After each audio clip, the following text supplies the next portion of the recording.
Shalom, selamat datang kembali di kelas online. Selamat pagi untuk seluruh anak-anak ibu.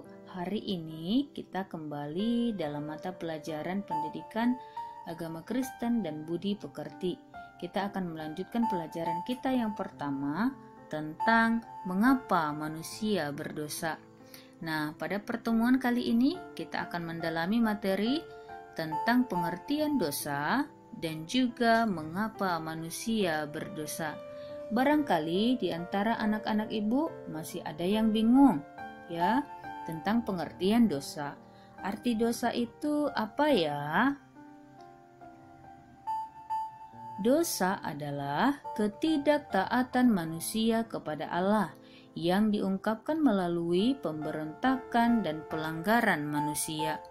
Menurut Rasul Yohanes, dosa adalah pelanggaran terhadap hukum Allah, tertulis dalam 1 Yohanes 3 ayat 4. Dengan kata lain, dosa adalah sikap yang tidak mau tunduk kepada Allah dan tidak mau berkelakuan sebagaimana Allah inginkan. Jadi, mengapa manusia itu berdosa? Nah, sebelumnya di pertemuan pertama kita sudah disajikan dengan cerita awal kejatuhan manusia ke dalam dosa dari Kejadian pasal 3. Masih ingat kan cerita tentang Adam dan Hawa ya? Nah, pada waktu Allah menciptakan Adam dan Hawa, mereka dibuat segambar dengannya dengan tujuan untuk mengasihi dan mengerjakan yang baik dan benar. Adam, bapak dari semua manusia, jatuh dalam dosa karena tidak menaati Allah. Semua anak Adam, cucu Adam, serta semua keturunan Adam yang hidup sampai saat ini adalah orang berdosa. Namun demikian, Allah tetap mengasihi Adam dan Hawa. Allah tidak langsung menghukum mereka dengan kematian. Namun, Allah memberikan mereka kesempatan untuk tetap hidup. Kehidupan yang harus mereka jalani adalah kehidupan di luar taman yang indah itu, yaitu Taman Eden. Mereka akan mengalami banyak kesukaran dan penderitaan sebagai akibat yang harus ditanggung karena tidak taat pada perintah Allah. Ingat ya, apa akibat yang ditanggung oleh Adam, apa akibat yang ditanggung oleh Hawa, dan juga ular ya. Barangkali kamu sudah tahu ya di cerita pertemuan kita sebelumnya ya. Nah, Allah menghendaki kita selalu taat kepadanya. Akan tetapi kita sering tidak taat kepada Allah. Allah menghendaki kita selalu mengasihinya, namun kita sering tidak mengasihi Allah. Allah menghendaki kita untuk melakukan hal-hal yang baik, namun kita cenderung melakukan hal-hal yang jahat. Allah ingin kita selalu berkata jujur, namun kita cenderung untuk berbohong. Allah menghendaki kita untuk berlaku ramah, namun kita cenderung untuk berlaku kasar.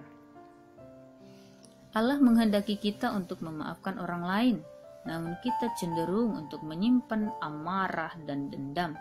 Allah menghendaki kita untuk bersikap rendah hati, namun kita cenderung menjadi sombong. Kecenderungan menjadi melakukan hal-hal yang tidak dikehendaki oleh Allah menyebabkan kita jatuh dalam dosa. Itulah akar dari dosa. Allah menghendaki kita untuk taat kepadanya dan menjauhi perbuatan-perbuatan yang tidak sesuai dengan kehendak Allah. Jika kita tidak taat mengikuti kehendak Allah, kita akan jatuh ke dalam dosa.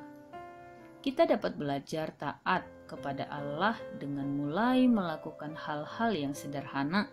Kita dapat belajar taat misalnya dengan tidak mencuri barang orang lain, berkata jujur kepada orang tua atau guru di sekolah, berlaku rendah hati, mengampuni teman yang bersalah, dan hal-hal baik lainnya ya.